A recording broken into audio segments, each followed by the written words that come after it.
تو بات یہ ہے کہ ہمیں اس مہینے میں جو ہم ٹریننگ کرتے ہیں نا، بلکہ یہ مہینہ میں یوں کہوں گا، ویسے تو سارا سال اس طرح چلنا چاہیے، سارا سال اولیاء کاملین تو ہر لمحہ اسی طرح گزارتے ہیں. جو میں بات کرنے لگا وہ آپ کے لیے یہ کہوں گا، اس ایک مہینے میں جو بھی کام کریں نا، بس ایک بات ذہن پہ سوار کر دیں، ایک بات ذہن میں سوار کر لیں. میں قسم اٹھا کے کہتا ہوں، اگر آپ یہ ایک بات، ایک بٹن دبا دیں، ایک کلک کر لیں آپ اس بات کو اپنے دماغ میں، اپنے دل میں، تو آپ ویلیو والی زندگی گزاریں گے. وہ یہ اس ایک مہینے میں جو بھی کام کریں رب کی رضا کے لیے کریں، حتیٰ کہ آپ اشارہ بھی کریں اس میں بھی نیت رب کی رضا ذہن میں رکھیں. آپ قدم اٹھائیں تو رب کی رضا میں، کسی سے ملاقات کریں تو کہیں میں اللہ کی رضا کے لیے کر رہا ہوں. آپ نیت، ہر کام میں نیت یہ ذہن میں بٹھا دیں کہ اللہ کی رضا کے لیے. جب آپ ذہن میں یہ نیت بٹھائیں گے تو غلط کام ہو گئی. جب بندہ کہے کہ میں اللہ کی رضا کے لیے کمانے جا رہا ہوں، میں اللہ کی رضا کے لیے حلال مال کمانے جا رہا ہوں، میں اللہ کی رضا کے لیے اس کو بیچنے جا رہا ہوں، میں اللہ کی رضا کے لیے اس سے یہ کاروبار شیئر کرنے جا رہا ہوں، اللہ کی رضا کے لیے میں اس سے معاملات طے کرنے جا رہا ہوں، تو پھر جب وہ اپنے ذہن میں اس بات کو بٹھائے گا تو اس سے بے ایمانی ہوگی نہیں، اس سے جھوٹ ہوگا ہی نہیں. بس یہ ایک بات اپنے دل و دماغ میں، اس ایک مہینے کی میں بات کروں، ویسے پورا سال ہونا چاہیے لیکن ایک مہینہ چونکہ ٹریننگ کا ہے، میں ٹریننگ کرانے کے حوالے سے بات کر رہا ہوں. یہ مہینہ اللہ کہتا ہے تمہیں ٹریننگ کے لیے دیا گیا تاکہ تم پرہیزگار بنو. تو پرہیزگاری اس طرح کرو کہ اپنے اوپر کنٹرول کرو اور ذہن پہ بس سوار کر دو، جو کام کرنا ہے رب کی رضا کے لیے کرنا ہے. پھر تم سو گے تو اس کا بھی ثواب، پھر تم آرام کرو گے تو اس کا بھی ثواب، جو کام کرو گے اسی کا ثواب. کیوں؟ رب کی رضا کے لیے. لیکن وہ کام بھی رب کی رضا والا ہونا چاہیے. چوری کر کے بندہ کہے رب کی رضا کے لیے تو وہ تو ممکن نہیں ہے.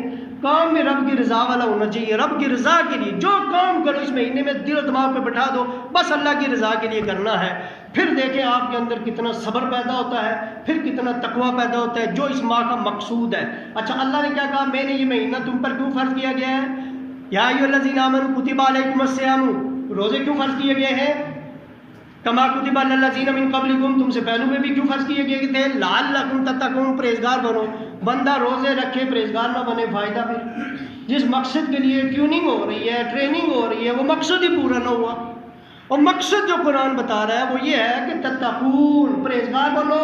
اور پرہیزگاری کی مثال میں نے پہلے دے دی ہے کہ جب ڈاکٹر کہتا ہے کہ تمہیں شوگر ہے، چینی سے پرہیز کرو، تو اس سے بچنا ہے، ورنہ شوگر تمہیں جان لیوا ثابت ہو جائے گا. بی پی آئی ہے تو نمک سے بچو، پرہیز کرو. پرہیز کا مطلب بچنا ہے. تو اللہ کہتا ہے بچو، پرہیز تاکہ تم متقی بنو، پرہیزگار بنو. مطلب ان چیزوں کو چھوڑو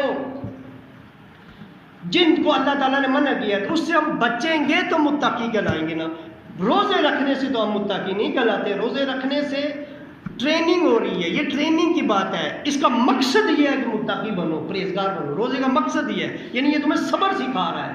روزہ تمہیں صبر سکھا رہا ہے، روزہ تمہیں برداشت سکھا رہا ہے، روزہ تمہیں سخاوت سکھا رہا ہے، روزہ تمہارے غم خواری سکھا رہا ہے، دوسروں کے ساتھ ہمدردی کرنا سکھا رہا ہے. روزہ یہ ٹریننگ والا مہینہ ہے جس سے ہم ٹرین ہوتے نہیں.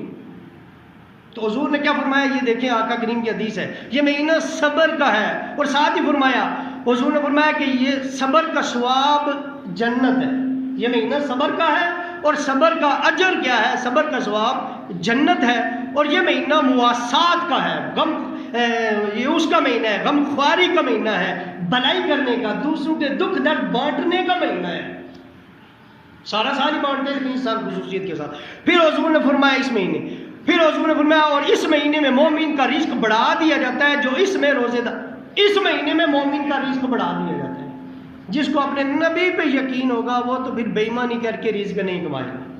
کیوں؟ رزق تمہارا بڑھ گیا ہے، رزق تمہارا بڑھ گیا ہے، سب کے لیے بڑھ گیا ہے، لیکن برکت نہیں بڑھے. برکت اس کے لیے بڑھے گی جو حلال کمائے گا.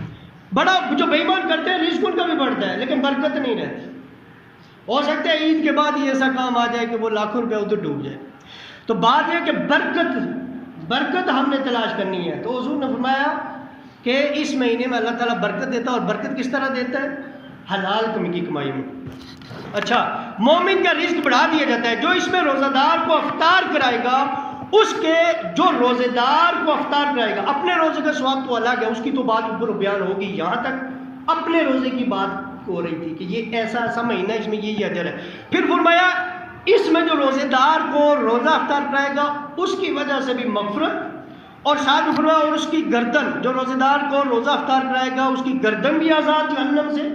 اور فرمایا پھر اس کے 3 اجر دیے، ایک مغفرت، دوسرا جہنم سے آزادی، اور تیسرا جو روزے دار کو روزہ رکھنے سے ثواب ہے آپ کو روزہ افطاری کرانے سے اللہ کو ثواب عطا کرے گا، وہ بھی ثواب. اور پھر صحابہ کہتے ہیں کہ ہم نے حضور کی بارگاہ میں عرض کی یا رسول اللہ ہم میں سے ہر کوئی شخص وہ چیز نہیں پاتا، یعنی اتنا امیر نہیں ہوتا کسی کو روزہ افطار کرائے. تو حضور علیہ الصلوۃ والسلام نے فرمایا اللہ تعالیٰ یہ ثواب اس شخص کو بھی دے گا جو ایک گھونٹ دودھ کا یا ایک خرما، ایک کھجور ہی کسی کو دے دو، یا ایک گھونٹ پانی کا بھی پلا دو. کتنا مشکل ہے، لیکن محبت سے رب، وہی بات ہے رب کی رضا کے لیے پلاؤ تو آپ ایک گھونٹ پانی پیش کریں گے اور پورا دن جو وہ اس نے صبر کیا اس سب کا ثواب اللہ آپ کو بھی دے گا، اور اس کے بھی ثواب میں کوئی کمی نہیں ہوگی.